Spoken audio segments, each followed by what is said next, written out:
Did Nintendo lie about Age of Calamity? It's a fair question. In fact, it's one of the most frequently mentioned things by you guys in my last few videos. I've seen innumerable variations of it. I suppose there's the off chance that you're tuning into this video without having really played Age of Calamity yourself. And you might be wondering what people mean when they say that Nintendo lied about Age of Calamity.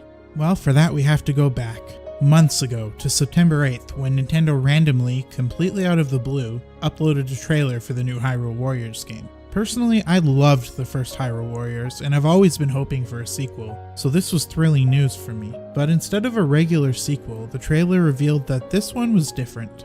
This was not just a Hyrule Warriors game, it was a Breath of the Wild Hyrule Warriors game. And it seems like it was going to take place during the Calamity. It looked like we were going to get to experience the struggle and eventual defeat of Link, Zelda, and the champions firsthand through Warriors gameplay that seemed like a match made in heaven for a Zelda story about wide-scale warfare. And as time went on, it seemed very likely that this would be a genuine canon entry into the series. The first Hyrule Warriors had a silly nonsense story and was blatantly marketed by Nintendo from the get-go as a non-canon spin-off that had no place in the timeline. But this was different. Age of Calamity was marketed by Nintendo with authoritative, affirming language. Experience the events of the Calamity 100 years ago, the only place to experience the events of the Calamity. This wasn't secondhand marketing through Koei, this was from Nintendo themselves, advertising the game as the retelling of the actual events of the Calamity. And so that's what people were looking forward to. People were looking forward to a game with a hopeful but ultimately tragic storyline in which you play heroes that you know are doomed from the get-go. It would be special but sort of sad to get near the end of the story and know that you're nearing the end of your characters' stories as well. Very similar to Halo Reach. In fact, I saw a lot of people ruminating about the idea of the last battle putting players in control of the Blights to defeat the slowly weakening heroes. People were looking forward to this in a sort of begrudging way, in the same way that you watch and enjoy a movie that you know is going to be sad. Then the demo came out, and people started becoming very worried, myself very much included. These worries started from the very beginning of the demo as we were greeted to a cutscene of who we now know as Terrako fleeing the destruction of Hyrule Castle on the fated night of the Calamity. He then jumps back in time to a different reality to try and prevent the Calamity. Our heroes find Terrako and gain access to certain technologies and information about the Calamity well beforehand. While this was worrying, it wasn't completely damning. Perhaps the game would still be a closed time loop and it would end with Terrako being unable to save them after all, opening a portal and jumping back in time yet again to try a third time in a different reality. Then the day came, November 20th. The game was released, cutscene compilations were released 2 days before the game came out like they always are, and we learned the truth.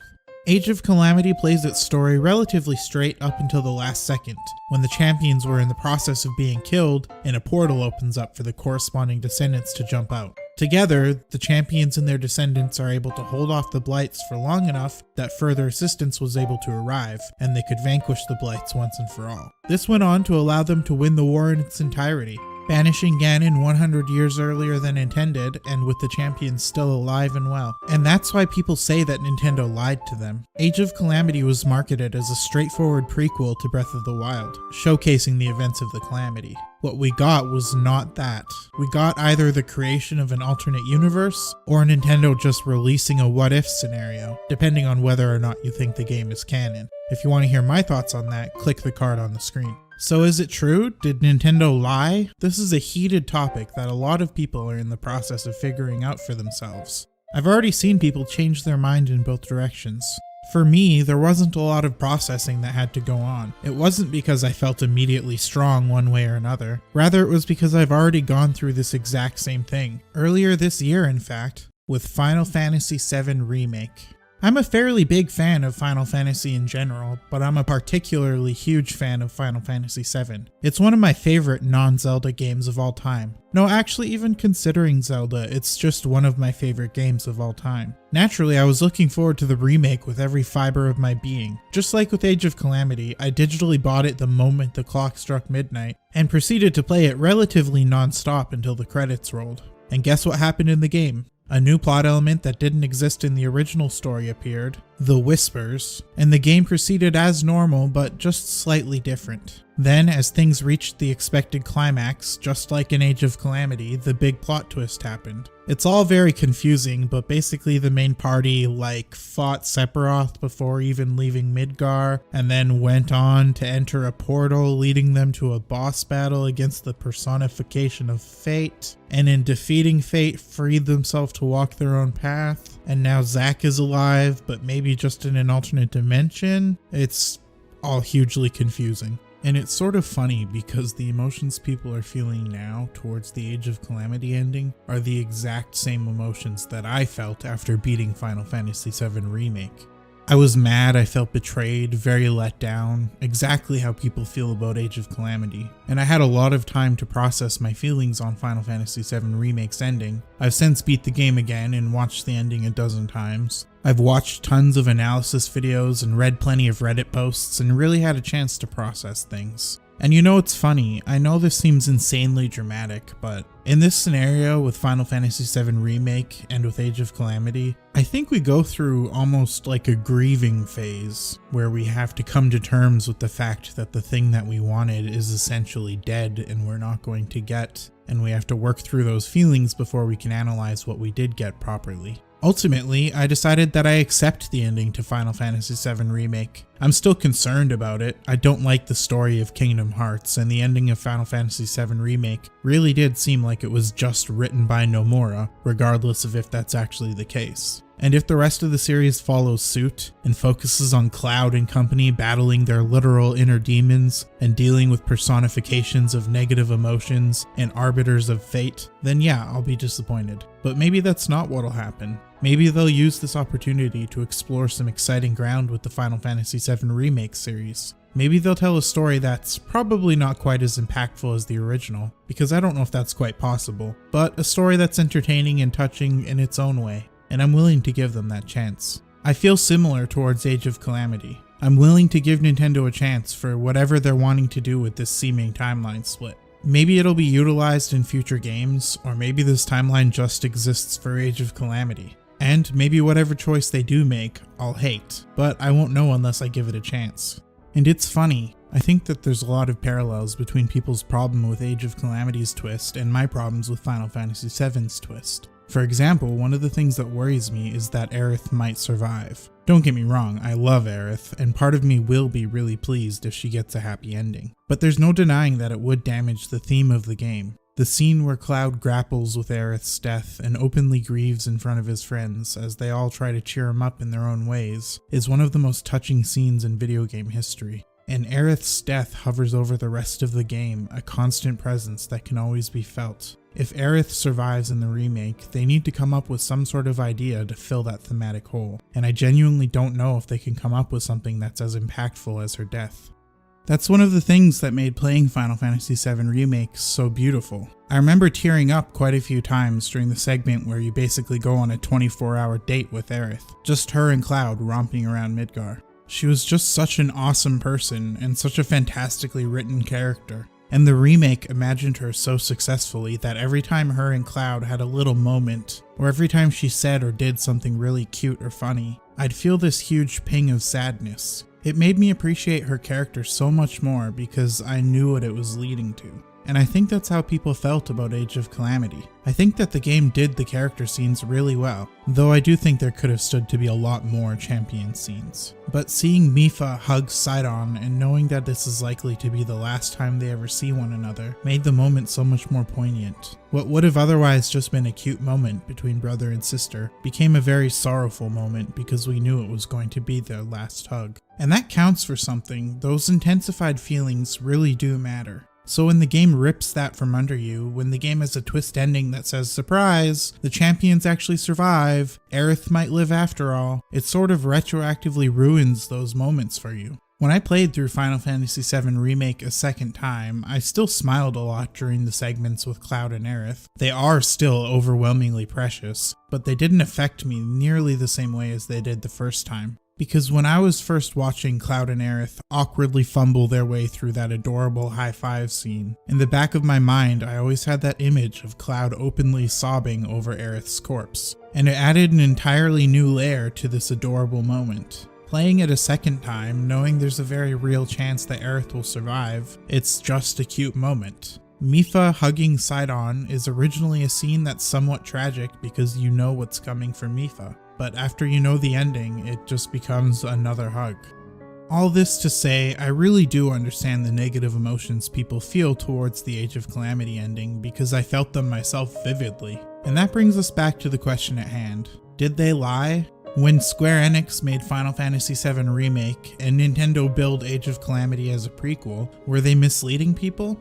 It's a really tough question, but I think the answer is yes, they were lying. I don't even think that can really be denied. Nintendo said that Age of Calamity was going to be the events of the Calamity. They didn't say an interpretation of events or anything like that. They said that it would be the events. And in itself, that is an untrue statement because the Calamity is averted in the game. The Calamity is the act of Ganon winning, and that doesn't happen. As I mentioned in the last video, most of Hyrule doesn't even get destroyed. It's pretty much just Hateno and Akala and bits of Hyrule Castle. So advertising it as the events of the Calamity is definitely a lie because the Calamity doesn't happen. And even aside from what could be considered a semantic argument, it is cold hard fact that Nintendo knew people were expecting the game to play out a certain way. To be fair, I think there's some merit to the idea that releasing a demo that explicitly showed time travel was their way of sort of easing the blow for people. But even then, there are tons of people who played the game without playing the demo, so that doesn't really matter. So yes, I definitely do think that Nintendo lied, and I think if you're upset about that, you are totally valid in your frustration.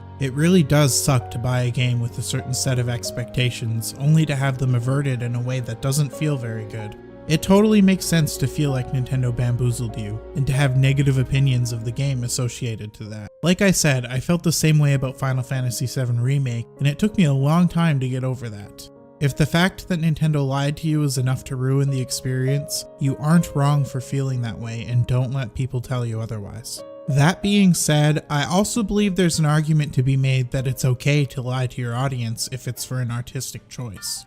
Obviously, the way it was done in Age of Calamity and Final Fantasy VII Remake kinda go to the next level, but the idea of a plot twist kind of inherently involves some level of deception. If you're expecting it, then it's not a plot twist. I really don't want to live in a world where video games or other forms of media are beholden to their marketing department. I talked about Metal Gear Solid 2 in a previous video because it's such a great example of marketing that absolutely was deceptive being used to great benefit. I suppose in Metal Gear Solid 2's case, it was a lie of omission as opposed to directly false information, but the fact remains that the game advertised you as playing Snake and resulted in Snake only being playable for the opening 10% of the game. Regardless, Metal Gear Solid 2 is a masterpiece, and the plot twist is a large part of that. I think it is fair to be against misleading marketing in any scenario, but I also think that there is a big difference between misleading marketing to serve an artistic choice and misleading marketing to make your game seem better than it is. It is true that Nintendo lied about the contents of its game just like Hello Games lied about the contents of No Man's Sky. The difference is that Nintendo lied for the sake of setting up a very shocking plot twist, whereas Hello Games lied about included gameplay elements. I've heard people say that that's the reason Nintendo lied as well, because they didn't think the game would sell well if it wasn't marketed as a Breath of the Wild prequel, but that doesn't make a lot of sense to me. There was nothing stopping them from just keeping the game as a straightforward prequel.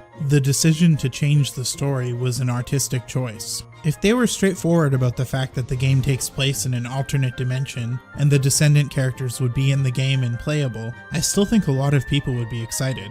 In fact, knowing ahead of time that we'd be getting scenes like adult Sidon saving his sister's life, or Urbosa giving Riju lessons in leadership, a lot of people still would have been very, very, very excited. Maybe for different reasons, and it is possible that less people would have bought the game if it wasn't advertised as a straightforward prequel, but I still think that it would have sold very well. So I genuinely do not think that Nintendo lied just for the sake of selling copies. If their focus was on selling copies, they would have forced whoever wrote it to keep it a straightforward prequel. I think they did it because they genuinely did want to tell this plot twist. Maybe it's true that Nintendo isn't brave enough anymore to explore a sorrowful, dark story, but I think they just thought the plot twist was a really cool idea and wanted to go for it. It can and maybe should be argued that misleading marketing is malicious regardless of intention, but I genuinely do not think that Nintendo was being malicious in their desire for this plot twist. I think they just wanted to have a cool plot twist, and this is the kind of plot twist that would have ceased to be a twist if it was marketed. There's this weird dichotomy where people really push the idea that video games are art, but they don't want to grant video games the same leniency that art gets. Switching genres halfway through, or having a plot twist that radically changes the scope of the story, is something that's hugely common in film and even literature. But you rarely hear people criticize a film for deviating from how it was advertised. Same goes with novels and other forms of art. Most forms of art are allowed to play with the idea of expectations. But when video games do it, we're often very harsh on them. That's just some closing thoughts I'd like to leave with.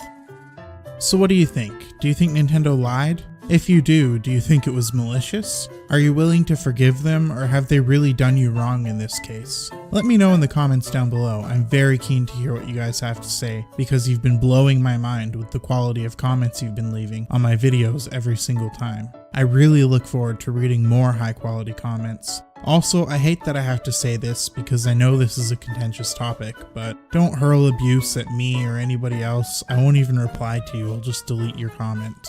Thank you for watching, everybody, and as always, stay safe out there. If you end up getting in trouble, maybe see if Terrako can summon one of your descendants to give you a hand, because it's dangerous to go alone.